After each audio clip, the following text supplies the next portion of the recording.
ମୀନ ରାଶି ଜାତ ବ୍ୟକ୍ତି ଜୁନ୍ ମାସରେ ରହିଥିବା ଅଶୁଭତ୍ୱକୁ ଦୂର କରି ଶୁଭ ଫଳ ପାଇବା ନିମନ୍ତେ ବ୍ରାହ୍ମଣ ଓ ଅଭାବୀ ବ୍ୟକ୍ତିଙ୍କୁ ଅନ୍ନ ଓ ବସ୍ତ୍ର ଦାନ କରନ୍ତୁ।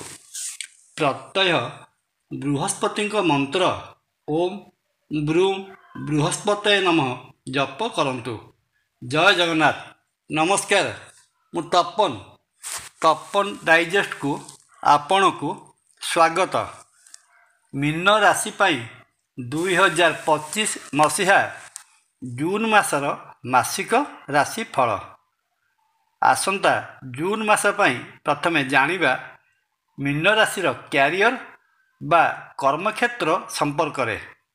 ମୀନ ରାଶି ବା ମୀନ ଲଗ୍ନ ଏବଂ ମୀନ ରାଶିର ଦଶମ ଭାବ ଧନୁ ରାଶି ଉଭୟ ରାଶିର ଅଧିପତି ବୃହସ୍ପତି ମହାଗ୍ରହ ଆସନ୍ତା ଜୁନ୍ ମାସ ସାରା ମୀନ ରାଶିର ଚତୁର୍ଥ ଭାବ ମିଥୁନ ରାଶିରେ ଅବସ୍ଥାନ କରିବେ। ବୃହସ୍ପତି ତାଙ୍କର ସପ୍ତମ ଦୃଷ୍ଟିରେ ମୀନ ରାଶିର ଦଶମ ଭାବ ତଥା ନିଜ ଘର ଧନୁ ରାଶି ଉପରେ ଦୃଷ୍ଟି ପ୍ରଦାନ କରୁଥିବାରୁ ଜୁନ୍ ମାସରେ ମୀନ ରାଶି ଜାତ ବ୍ୟକ୍ତି କ୍ୟାରିୟର କ୍ଷେତ୍ରରେ ଅତି ଉତ୍ତମ ଫଳ ଲାଭ କରିବେ। ନିଜର କଠିନ ପରିଶ୍ରମ, ସୁବିଚାରଧାରା ଏବଂ ନୈତିକତା ଯୋଗୁଁ କର୍ମସ୍ଥଳୀରେ ସମସ୍ତଙ୍କର ପ୍ରଶଂସାର ପାତ୍ର ହେବେ। ବାଣିଜ୍ୟ ବ୍ୟବସାୟ କରୁଥିଲେ ମୀନ ରାଶିରେ ଅବସ୍ଥିତ ଶନି ମହାଗ୍ରହ ଉଭୟ ସପ୍ତମ ଓ ଦଶମ ଭାବ ଉପରେ ଦୃଷ୍ଟି ପ୍ରଦାନ କରୁଥିବାରୁ ଏହି କ୍ଷେତ୍ରରେ କଠିନ ପରିଶ୍ରମ କରାଇବେ ସତ, କିନ୍ତୁ ମନ ମୁତାବକ ଫଳ ପ୍ରଦାନ କରିବେ। ନୂତନ ପ୍ରକାରର ବାଣିଜ୍ୟିକ କର୍ମ ମୀନ ରାଶି ଜାତ ବ୍ୟକ୍ତି ଆରମ୍ଭ କରିବାର ସମସ୍ତ ସମ୍ଭାବନା ଅଛି। ମାସର ପ୍ରଥମାର୍ଦ୍ଧରେ ମୀନ ରାଶିର ତୃତୀୟ ଭାବରେ ଅବସ୍ଥାନ କରିଥିବା ସୂର୍ଯ୍ୟ ବ୍ୟବସାୟ କ୍ଷେତ୍ରରେ ସରକାରୀ ସ୍ତରରୁ ଲାଭ ପ୍ରଦାନ କରିପାରିବେ। ସରକାରୀ ଠିକାଦାରୀ, ଅର୍ଡ଼ର ସପ୍ଲାଇ ଏବଂ ନିର୍ମାଣ କାର୍ଯ୍ୟରେ ସମ୍ପୃକ୍ତ ଥିବା ମୀନ ରାଶି ଜାତ ବ୍ୟକ୍ତିବିଶେଷ ଏହି ସମୟରେ କରୁଥିବା କାର୍ଯ୍ୟଗୁଡ଼ିକ ସଫଳତାର ସହିତ ସମ୍ପନ୍ନ କରିବେ ଏବଂ ନୂତନ କାର୍ଯ୍ୟାଦେଶ ମଧ୍ୟ ପାଇବାର ବହୁତ ସମ୍ଭାବନା ରହିଅଛି। ନୈସର୍ଗିକ କର୍ମଦାତା ଶନି ଓ ଦଶମ ଭାବ ଅଧିପତି ବୃହସ୍ପତି ଉଭୟଙ୍କର ଦଶମ ଭାବ ଉପରେ ଦୃଷ୍ଟି ରହିଥିବାରୁ ବହୁ ଦିନରୁ କର୍ମ ଅନ୍ୱେଷଣରେ ଅପେକ୍ଷାରତ ଥିବା ବ୍ୟକ୍ତିବିଶେଷ ଏହି ସମୟରେ କର୍ମ ଲାଭ କରିବାର ସମ୍ଭାବନା ଦେଖାଯାଉଛି। ଚାକିରି କରୁଥିଲେ ଚାକିରିରେ ପ୍ରମୋସନ୍ ଏବଂ ସ୍ଥାନାନ୍ତର ମୀନ ରାଶି ଜାତ ବ୍ୟକ୍ତିଙ୍କ ପାଇଁ ଉଭୟ ଯୋଗର ସମ୍ଭାବନା ରହିଅଛି। ଜୁନ୍ ମାସରେ ମୀନ ରାଶିର ଆର୍ଥିକ କ୍ଷେତ୍ରକୁ ନଜର ଦେଲେ ଜଣାଯାଏ ଏହି ଜୁନ୍ ମାସରେ ମୀନ ରାଶିର ଆର୍ଥିକ ଅବସ୍ଥା ଉପର ତଳ ହେଲା ଭଳି ଲାଗି ରହିବ।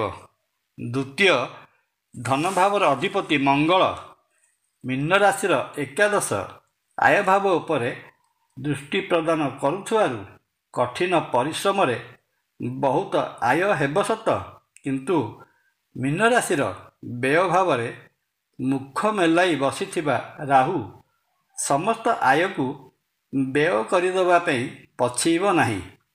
ତା ସାଙ୍ଗକୁ ମୀନ ରାଶିର ଅଷ୍ଟମ ସ୍ଥାନର ଅଧିପତି ଶୁକ୍ର ଦ୍ୱିତୀୟ ମେଷ ରାଶିରେ ରହି ଧନ ନାଶ କରିବାକୁ ସର୍ବଦା ଉଦ୍ୟମରତ ରହିବ, କିନ୍ତୁ ଅଷ୍ଟମ ସ୍ଥାନର ଅଧିପତି ଶୁକ୍ରଙ୍କର ନିଜ ରାଶି ଅଷ୍ଟମ ରାଶି ତୁଳା ରାଶି ଉପରକୁ ଏବଂ କର୍କଟ ରାଶିରେ ରହିଥିବା ମଙ୍ଗଳ ମହାଗ୍ରହଙ୍କର ଚତୁର୍ଥ ଦୃଷ୍ଟି ଅଷ୍ଟମ ଭାବ ଉପରକୁ ରହିଥିବାରୁ ଏହି ସମୟରେ ମାଟି ତଳୁ ପୋତା ଧନ ମିଳିବାର ସମ୍ଭାବନା ମଧ୍ୟ ରହିଅଛି। ମୀନ ରାଶିର ଆୟ ଭାବର ଅଧିପତି ଶନି ମୀନ ରାଶିରେ ରହିଥିବାରୁ କିଛି ବ୍ଲାକ୍ ମନି ବା କଳାଧନ ମଧ୍ୟ ହସ୍ତଗତ ହୋଇପାରେ। ଜୁନ୍ ମାସ 22 ତାରିଖ ପରେ ମୀନ ରାଶିର ଚତୁର୍ଥ ଓ ସପ୍ତମ ଭାବର ଅଧିପତି ବାଣିଜ୍ୟିକ ଗ୍ରହ ବୁଧ ମହାଗ୍ରହ ମୀନ ରାଶିର ପଞ୍ଚମ ଭାବରେ ଅବସ୍ଥାନ କରି ଆୟ ଭାବକୁ ଦୃଷ୍ଟି ଦେଉଥିବାରୁ ଏହି ସମୟରେ ବାଣିଜ୍ୟ ବ୍ୟବସାୟରୁ ଭଲ ଲାଭ ପାଇପାରିବେ। ପୂର୍ବରୁ ବିଭିନ୍ନ ଆର୍ଥିକ କ୍ଷେତ୍ରରେ କରିଥିବା ପୁଞ୍ଜି ଲଗାଣରୁ ମଧ୍ୟ ବେଶ୍ ଆଖି ଦୃଷ୍ଟିଆ ଇନକମ୍ ହୋଇପାରିବ ତଥା ଏହି ସମୟରେ share market, insurance, bank, mutual fund ଭଳି ଆର୍ଥିକ ସଂସ୍ଥାମାନଙ୍କରେ ଅର୍ଥ ନିବେଶ କରିବା ପାଇଁ ସମୟ ଅନୁକୂଳ ରହୁଅଛି। ଜୁନ୍ ମାସରେ ମୀନ ରାଶିର ପାରିବାରିକ କ୍ଷେତ୍ର ସେତେଟା ଅନୁକୂଳ ରହିବ ନାହିଁ। ମୀନ ରାଶିର ଦ୍ୱିତୀୟ ଭାବର ଅଧିପତି ମଙ୍ଗଳ ପଞ୍ଚମ କର୍କଟ ରାଶିରେ ନୀଚ ଭାବରେ ରହିବା ଦ୍ୱାରା ପାରିବାରିକ ଅଶାନ୍ତି ଦେଖାଦେବ। ପରିବାର ଭିତରେ କଳି ଝଗଡ଼ା ଲାଗି ରହିବ। ପରିବାରର ସଦସ୍ୟଙ୍କ ଭିତରେ ପାରସ୍ପରିକ ମତାନ୍ତର ବୃଦ୍ଧି ପାଇବାର ମଧ୍ୟ ସମ୍ଭାବନା ଅଛି। ଏହି ସମୟରେ ପ୍ରେମ ସମ୍ପର୍କରେ ଥିବା ମୀନ ରାଶି ଜାତ ବ୍ୟକ୍ତିଙ୍କ ପାଇଁ ଜୁନ୍ ମାସଟି ଭଲ ଫଳ ଦେବ ନାହିଁ। ଉଭୟ ପ୍ରେମୀ ଯୁଗଳଙ୍କର କଥା କଟାକଟିରେ ସମୟ ବିତିବ। ଜୁନ୍ 7 ତାରିଖ ପରେ ମଙ୍ଗଳ ପଞ୍ଚମ ସ୍ଥାନ ଛାଡ଼ି ମୀନ ରାଶିର ଷଷ୍ଠ ସ୍ଥାନରେ ପ୍ରବେଶ କଲେ ଅବସ୍ଥାରେ ସାମାନ୍ୟ ପରିବର୍ତ୍ତନ ଆସିବ ସତ, କିନ୍ତୁ ଚନ୍ଦ୍ର ଚଳନରେ ମୀନ ରାଶି ଜାତ ବ୍ୟକ୍ତିଙ୍କର ଭାବ ପ୍ରବଣତା ବୃଦ୍ଧି ପାଇବ ଏବଂ ମୀନ ରାଶିରେ ରହିଥିବା ଶନି ଏହାକୁ ଇନ୍ଧନ ଯୋଗାଇଲା ପରି କାର୍ଯ୍ୟ କରିବ। ତେଣୁ ଲଭ୍ ଲାଇଫ୍ରେ ଥିବା ଦୁଇ ପାର୍ଟନର ପରସ୍ପରର ଦୋଷ ତ୍ରୁଟି ବାଛିବାରେ ମଗ୍ନ ରହିବେ।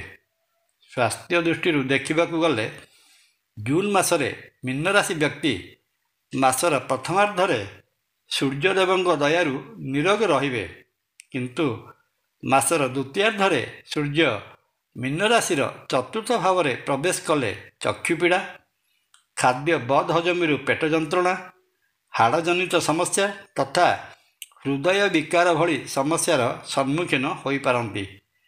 ଏହି ସମୟରେ ମାତାଙ୍କ ସ୍ୱାସ୍ଥ୍ୟର ଯତ୍ନ ନେବା ମଧ୍ୟ ଏକାନ୍ତ ଜରୁରୀ ହୋଇପଡ଼ିବ। ଏ ତ ଗଲା ମୋଟାମୋଟି ଭାବରେ ମୀନ ରାଶି ପାଇଁ ଜୁନ୍ ମାସର ମାସିକ ରାଶି ଫଳ। ମୀନ ରାଶି ଜାତ ବ୍ୟକ୍ତି ଜୁନ୍ ମାସରେ ରହିଥିବା ଅଶୁଭତ୍ୱକୁ ଦୂର କରି ଶୁଭ ଫଳ ପାଇବା ନିମନ୍ତେ ବ୍ରାହ୍ମଣ ଓ ଅଭାବୀ ବ୍ୟକ୍ତିଙ୍କୁ ଅନ୍ନ ଓ ବସ୍ତ୍ର ଦାନ କରନ୍ତୁ। ପ୍ରତ୍ୟହ ବୃହସ୍ପତିଙ୍କ ମନ୍ତ୍ର ଓମ୍ ବ୍ରୂମ୍ ବୃହସ୍ପତେ ନମଃ ଜପ କରନ୍ତୁ। ପରିଶେଷରେ ଶ୍ରୀକ୍ଷେତ୍ର ପୁରୀରେ ବିରାଜିତ ମହାବିଷ୍ଣୁ ଶ୍ରୀ ଜଗନ୍ନାଥ ମହାପ୍ରଭୁଙ୍କୁ ଦର୍ଶନ କରି ପୂଜାର୍ଚ୍ଚନା କଲେ ମୀନ ରାଶି ବ୍ୟକ୍ତିଙ୍କର ରହିଥିବା ଅଶୁଭତ୍ୱ ଦୂର ହୋଇ ମନବାଞ୍ଛିତ ଫଳ ପ୍ରାପ୍ତ ହୋଇଥାଏ। ଜୟ ଜଗନ୍ନାଥ। ଭିଡ଼ିଓ ଭଲ ଲାଗିଲେ ଲାଇକ୍, କମେଣ୍ଟ, ସବସ୍କ୍ରାଇବ୍ ଓ ସେୟାର କରିବା ପାଇଁ ଅନୁରୋଧ। ନମସ୍କାର। ତପନ।